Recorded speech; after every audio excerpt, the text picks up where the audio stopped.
Hello guys, how are you? I'm Hardeep Singh. Welcome back to your own YouTube channel.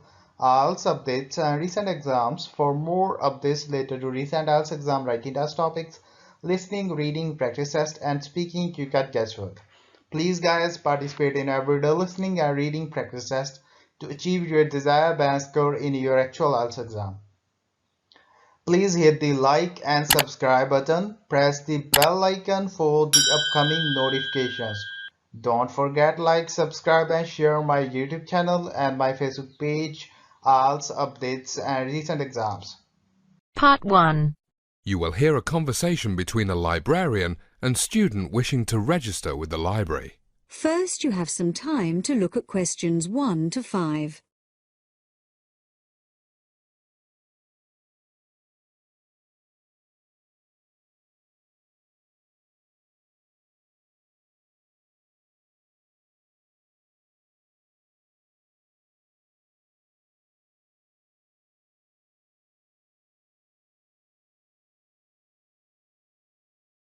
Hi, are you here for a library card?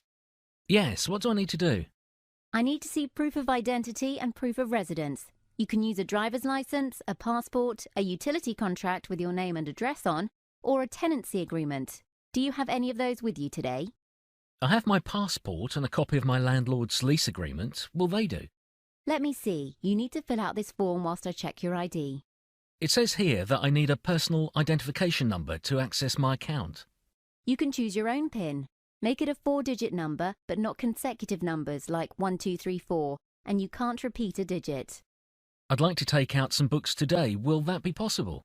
Once I've given you a valid library card and your PIN's been accepted. Do I need to sign anywhere? Sign the bottom of the form and also the back of the card once I've finished with it. Have you included your email address? We need this to notify you on your reserves and overdue items. We also email a monthly newsletter that includes details of new titles. Can I access my account online? That's right. Just log in with your library card number, shown beneath the barcode, and enter your PIN. What happens if I lose my card? We'll cancel your old card and issue you with a replacement for a fee of $1. The first card is free. You'll also need a new PIN. We don't email it, so you'll have to come in so we can reset it. OK, thanks. Am I ready to start checking out materials now? Yes, you can access the library catalogue and your account right away. Here's a brochure telling you more about the library's lending policies and rules, as well as opening times, and there's information about late fees and lost items. Before you hear the rest of the talk, you have some time to look at questions 6 to 10.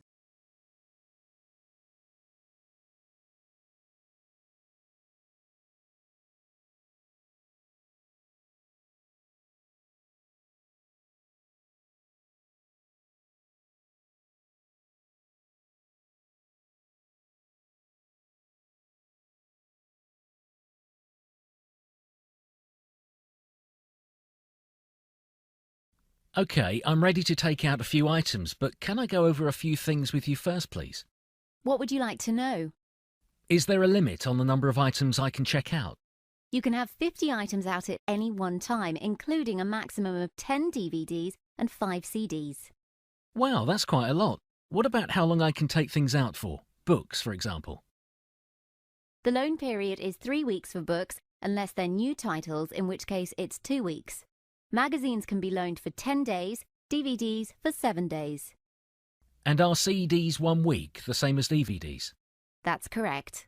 What about renewals? How do I go about renewing items? You can renew items in several ways, either online by accessing your library account or in person. You can also use our automated telephone renewal service, or you can call the checkout desk. And how many items can I renew? You can renew 10 items 4 days into their loan period.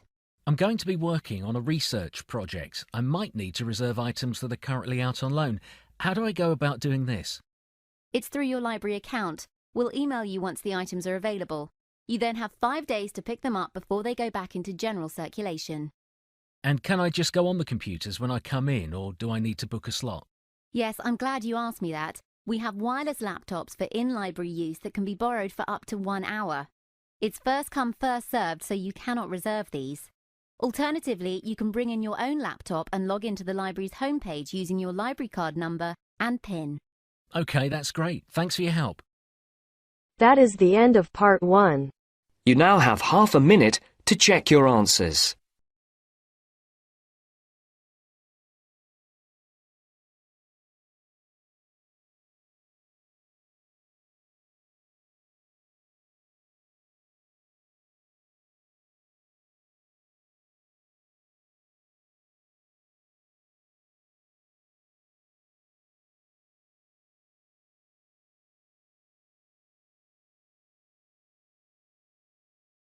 Now turns to part 2. You will hear a passenger train announcement about how to board a train with a ticket. First, you have some time to look at questions.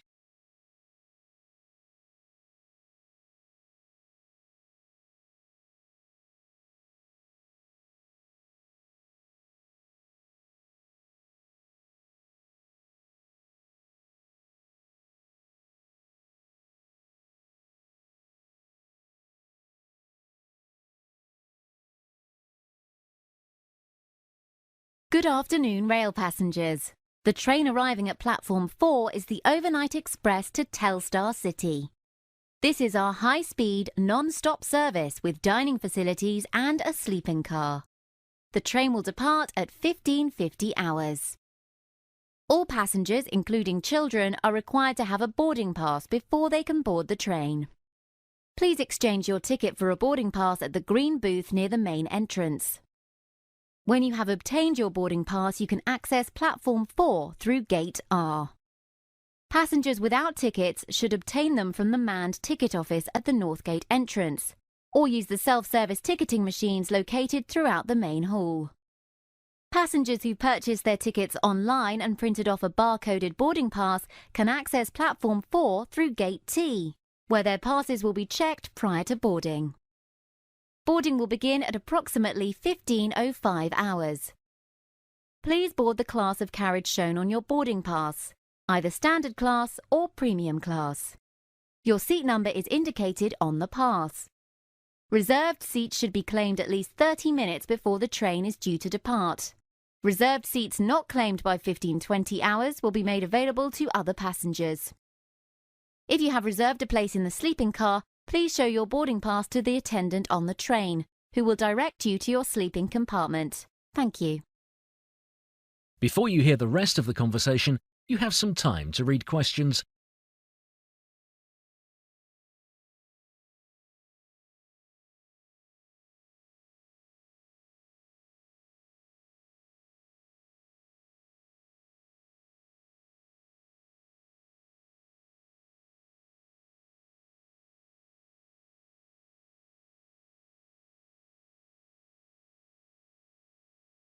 Welcome aboard the overnight express service to Telstar City.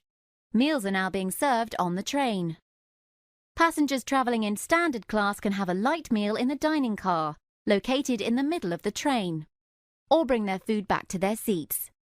A limited selection of meals is available from around €5. Passengers travelling in premium class can have their complimentary 3-course dinner and drinks served in the dining car or at their seat by the waiter.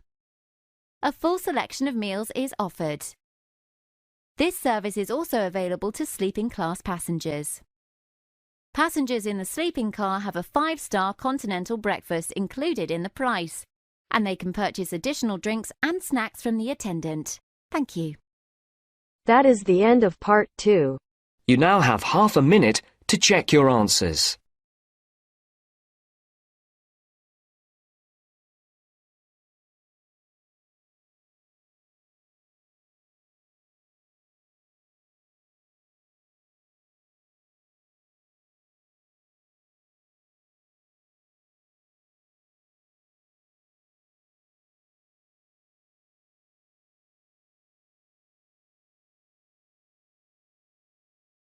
Now turns to part 3. You will hear two students discussing an essay they are writing together about architecture. Before you listen, you have 30 seconds to read questions 21 to 25.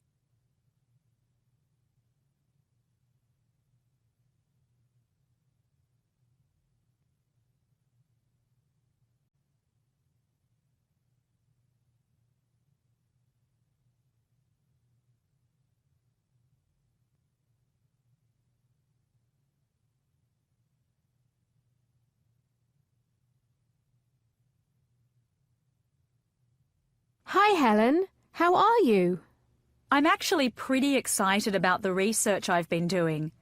I've found out heaps about Art Deco architecture in New Zealand. While all the major cities there have pockets of Art Deco, it seems that Napier, a small city on the east coast of the North Island, is considered one of the world's purest Art Deco enclaves. There are so many examples of the style still visible today.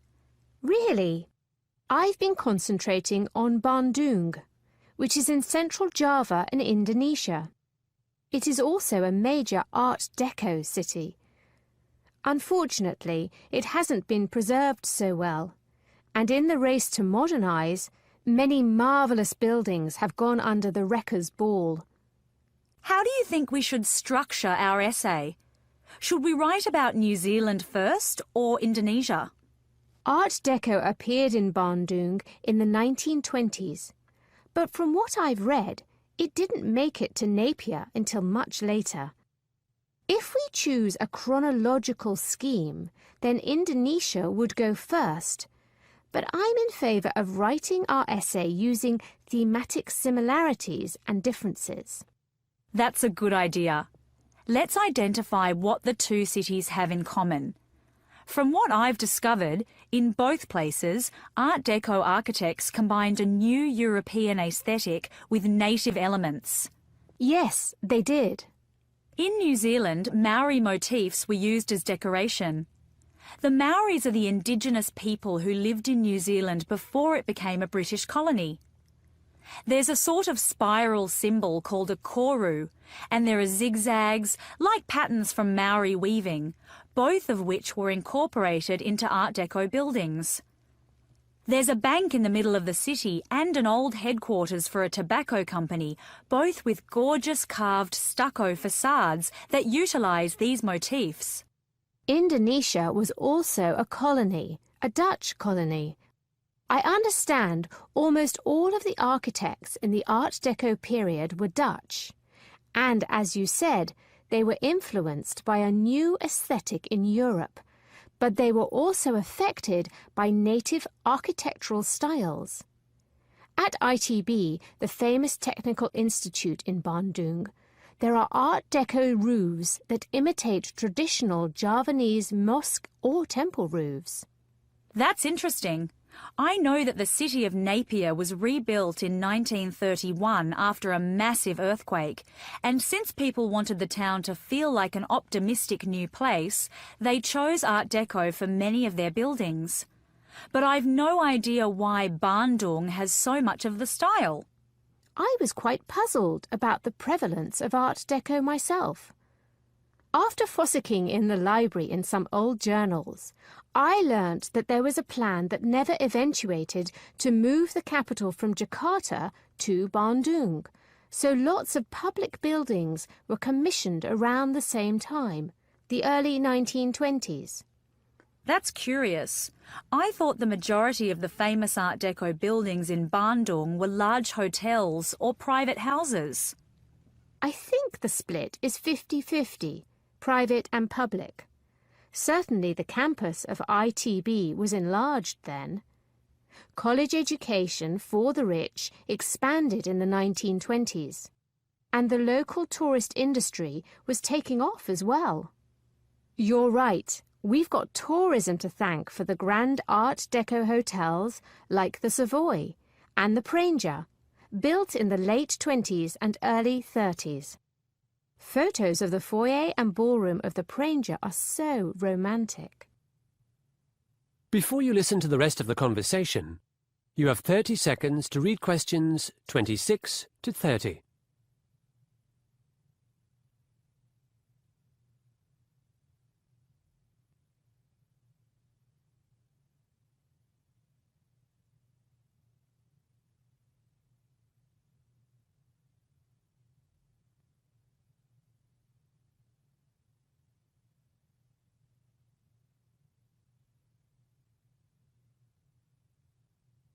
Okay, let's have a paragraph on the historical reasons for these two cities featuring Art Deco, then another on what Art Deco actually is. It's a French term, isn't it? Yes, one influence was the 1925 Paris International Expo of Decorative Arts. But Art Deco was chiefly a reaction against the previous style of Art Nouveau, which had held sway from the end of the 19th century. That was all about nature and fluid forms, whereas Art Deco celebrated the machine age and the geometric. There are lots of influences, aren't there? Should we include anything on building materials? Definitely. They were different from the past. More concrete was used, more steel, more glass. These days, people rave about Art Deco, but at the time, it was considered somewhat low class because the materials are quite inexpensive and fabrication was rapid. These concepts were in stark contrast with some of the previous notions of craftsmanship in building. Yes, we'll certainly need a paragraph on materials. That is the end of part 3. You now have half a minute to check your answers.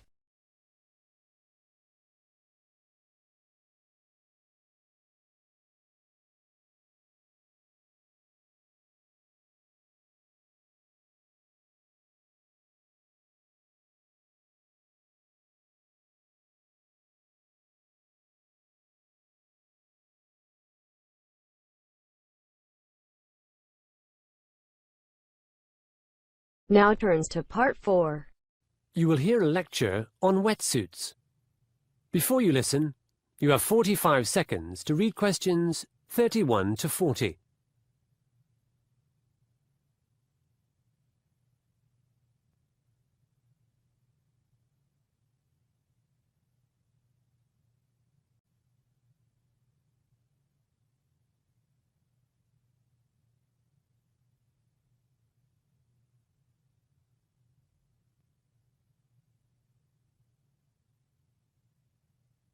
Welcome to the Monday Design Forum.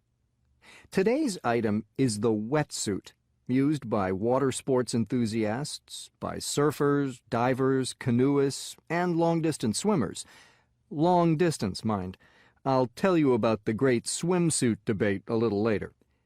The reason I chose the wetsuit for a case study is that it exemplifies two design themes: the importance of materials and reliable production techniques. I may not look the sporty type, but I've been diving for 20 years. In that time, I've had 8 wetsuits. Like much else after 1945, technology has just kept on changing. My first wetsuit was French and very expensive. It was made entirely from sponge rubber. It looked great, but it was horrible to get into and out of, and it weighed a ton. In general, first-generation wetsuits were liable to rip when being removed and were rather heavy. Pretty soon, I swapped my Pesh Spore for a lighter neoprene version. So, what's neoprene? It's a synthetic material considerably lighter than rubber. It's still spongy because it contains tiny bubbles of nitrogen gas. Since gases have lower thermal conductivity than liquids or solids, that is, they don't transport heat well, the body heat of a person wearing neoprene escapes only very slowly through the material. This means that a diver in a neoprene suit stays warmer longer than one in a suit made from rubber. Wetsuits are a recent innovation and were invented in the U.S., but there's no real agreement by whom or when. Hugh Bradner tried to patent a design in 1951. However, he was unsuccessful. The Mistral brothers and the O'Neills from California were all making and selling neoprene suits to the burgeoning diving and surfing community by 1953. In my view, it's irrelevant who the inventor of the wetsuit was. What is significant is that post-war prosperity brought more free time and a boom in sporting goods. But back to my collection of wetsuits. Since neoprene is fragile with all those gas bubbles, it's hard to join pieces of it together. Any hole, however tiny, just grows and grows. This means sewing with needle and thread is all but impossible. Therefore, early wetsuits were made by gluing or taping their seams. My first neoprene suit was black with yellow tape. I thought this yellow tape was to make me more visible underwater, but in fact, it joined the body-hugging sections together without letting water in. While neoprene itself was warmer and lighter than rubber, the taped seams proved to be a weakness, and I tore 3 of my suits. Suit number 5 was much stronger. Aside from being bright blue, my new suit came with Lycra backing, which was a technological breakthrough. This meant my suit was a bit like a sandwich. There was Lycra on the outside and inside, so putting on and taking off were easier, and there was neoprene in the middle for insulation. By the early 1980s, there'd been a revolution in wetsuit production. No glue, no tape, but a new kind of stitching. In fact, a technique called blind stitching had been developed. With this, a curved needle in a sophisticated sewing machine is used. The stitching dips into the Lycra backing, the top bread of the sandwich, but doesn't pierce the neoprene filling inside. Remember, neoprene is susceptible to tearing, so covering it with Lycra was a smart idea. Suddenly, wetsuits were warm, light, and durable. This revolution is important for design students because without this sewing technique, wetsuits would have continued to rip and remained the preserve of the rich. In design, you want a product that's unique, reliable, and affordable. I admit I'm still wearing my neoprene suit from 3 years ago, but I've heard there are now models on the market with inbuilt heating panels, and yet others made from a mix of fibers that include merino wool and titanium. At the start of this lecture, I mentioned there'd been a swimsuit controversy. Essentially, a wetsuit not only keeps a person warm, but also provides a swimmer with a lift in the water. Unsurprisingly, swimmers wearing wetsuits break more records, so the International Olympic Committee has declared that only long-distance swimmers can use wetsuits. In short events, they're banned. That's all from me. I'm off to the beach. That is the end of part 4. You now have half a minute to check your answers. So guys, don't forget like, subscribe and share my YouTube channel and my Facebook page. IELTS updates and recent exams. For more updates related to recent IELTS exam writing test topics, listening, reading, practice test and speaking, you can guesswork. Please guys, participate in everyday new IELTS listening and reading practice tests to achieve your desired band score in your actual IELTS exam. For more IELTS material, visit my official website www.ieltsupdatesandrecentexams.com. The link is given below in the description. If you need PDF files of latest IELTS material, then please join my Telegram channel. So guys, please write your score below the comment section. Again, thanks for listening. God bless you all guys. Stay tuned, stay safe.